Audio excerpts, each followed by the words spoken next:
Tonight, 1 year on from the October 7 Hamas attacks, Israel remembers those killed and the fate of the remaining hostages. The region now in the grips of a widening conflict.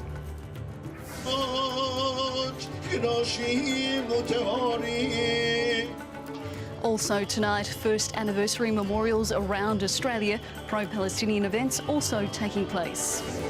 Plus, where is Kamala Harris? Democrats fear their candidate is not making an impact weeks out from the election. And teams of humans trying to defy gravity for a cash prize. I'm Claudia Farhart in Tel Aviv. And I'm Catalina Flores. This is SBS World News.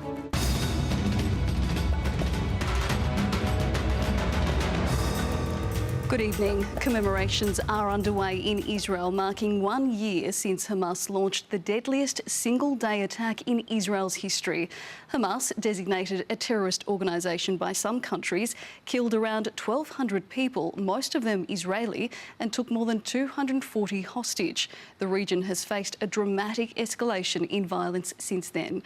Tonight, we have reporters in Israel and at home, but first to our correspondent, Claudia Farhart in Tel Aviv. Good evening, Claudia. How has October the 7th anniversary begun where you are? Catalina, much in the way the day began last year, with Hamas rockets triggering sirens in Israel's south. At 6:30 in the morning, the group sent fire over the border, sending people in the south rushing for shelters, the same communities that bore the brunt of those attacks at 6:30 in the morning this time last year. The difference this time around, though, is that Israel was expecting this. The IDF has been telling the public for days to brace for these kinds of attacks around the anniversary. It said this morning it had struck several Hamas rocket launch sites within Gaza in preparation, and that in the end only 4 actually crossed the border, 3 of them intercepted and 1 landing in an open area and not causing any damage or injury. The much more significant fighting this morning has come from the north, with the border with Lebanon. Hezbollah rocket fire causing several injuries in Israel's north, as well as some significant damage, Catalina, after another day of heavy Israeli airstrikes across Lebanon.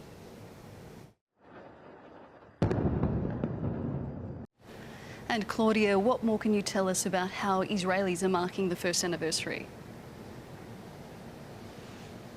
Well, Catalina, several memorials already began early this morning at 6:30, the exact time those attacks began last year. One service at the site of the Nova Music Festival, where more than 360 people were killed when Hamas militants stormed the border. There's been emotional scenes there, families gathering, the Israeli president in attendance too, as they played the last song heard that day before the attacks began.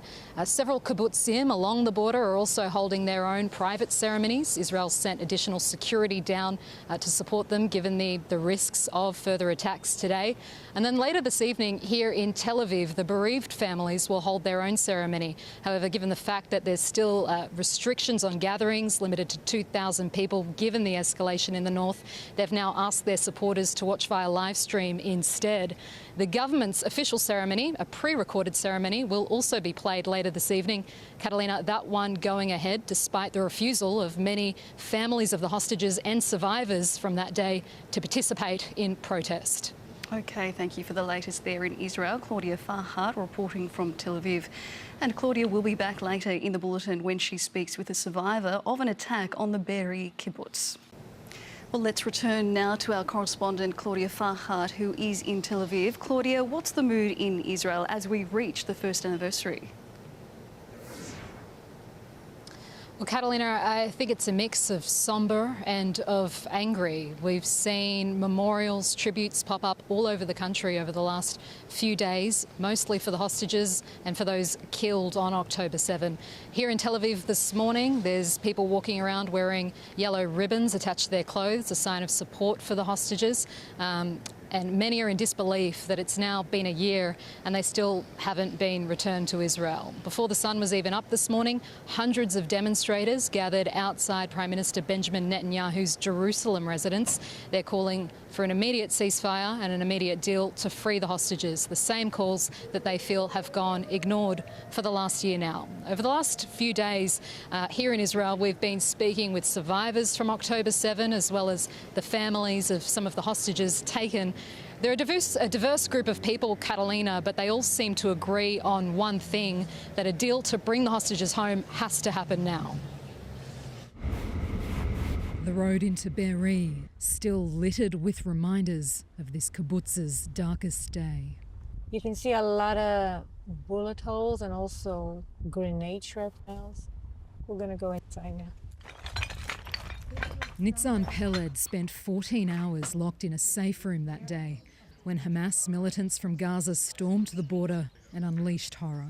They didn't hear me when they fired at the safe room door. It was really, really loud. My ears were ringing, but I didn't scream. I was really focused on staying alive. Be'eri sits less than 5 kilometres from the Gaza border. Before October 7, it had just 1,100 residents. In one day, more than 100 of them were killed. What did this community lose that day? Everything. It's something that you can't understand, actually. 102 members, children, women, men, friends, family. I think that if I understood what loss I have, I wouldn't be able to live here. Much of Be'eri has now relocated to a temporary kibbutz an hour away. For those who've chosen to return, there's little escaping the memories of that day. Most of the kibbutz is still untouched from that day. You can see people's furniture, clothing, kids' toys in among all of this rubble.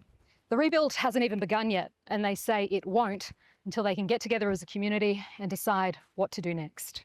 At first, we weren't going to do anything until the hostages are back. I mean, for them to come back to a house that was demolished, we thought it was something that we have to wait with. 11 hostages taken from Be'eri are still being held in Gaza. The community believes only 3 of them are still alive. Some families posting signs in the ruins, telling Israeli politicians they're not welcome here. It says here, you've ruined enough. There's no reason for you to violate that space with your lies and interests. How do you feel about it? A deal could have been done, and it was jeopardized every time by the Israeli government. Israel believes there are still 97 hostages in Gaza, but 1 year on, it says dozens of them could be dead. What do you remember about that day? At the beginning, it was a really, really happy day. It was my brother's first ever festival. You know, as soon as I arrived, he took a selfie of me and him. He sent it to our mother. It was, I think, 15 minutes before the rockets. Brothers Gal and Guy Gilboa Dalal were at the Nova Music Festival on October 7, where more than 360 people were killed. People will start running in our direction.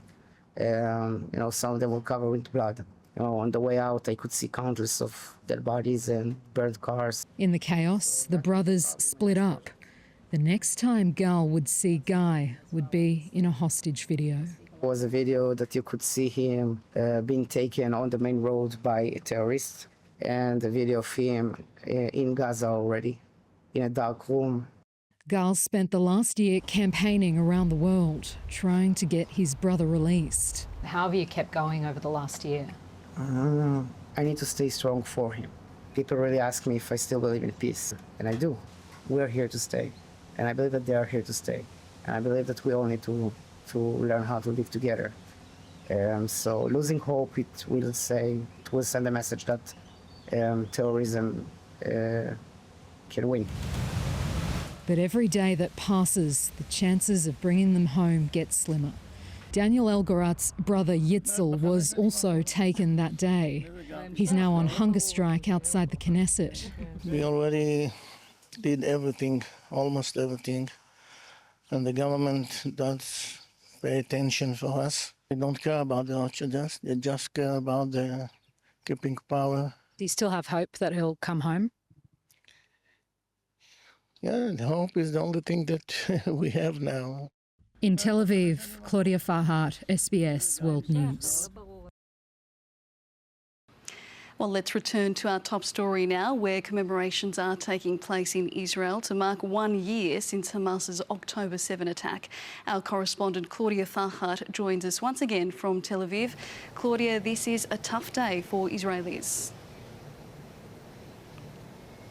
Indeed, Catalina, a tough day, and it's getting tougher. Israel's just confirmed that another hostage held in Gaza has now been confirmed dead.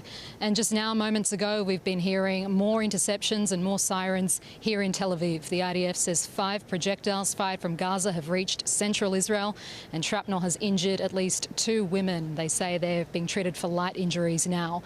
Also, an incredibly tough day for Palestinians, particularly in the Gaza Strip. Today marks the day that this war began. The UN says it's a war that's displaced in the range of 90% of the population there and killed almost 42,000 people. And as we've been hearing just now, Catalina, it's a war that is showing no signs of ending anytime soon. Intensive coverage, that is the very latest from Claudia Farhat in Tel Aviv. Well, that is The World this Monday. I'm Catalina Flores. Thank you for your company. From the World News team, good night.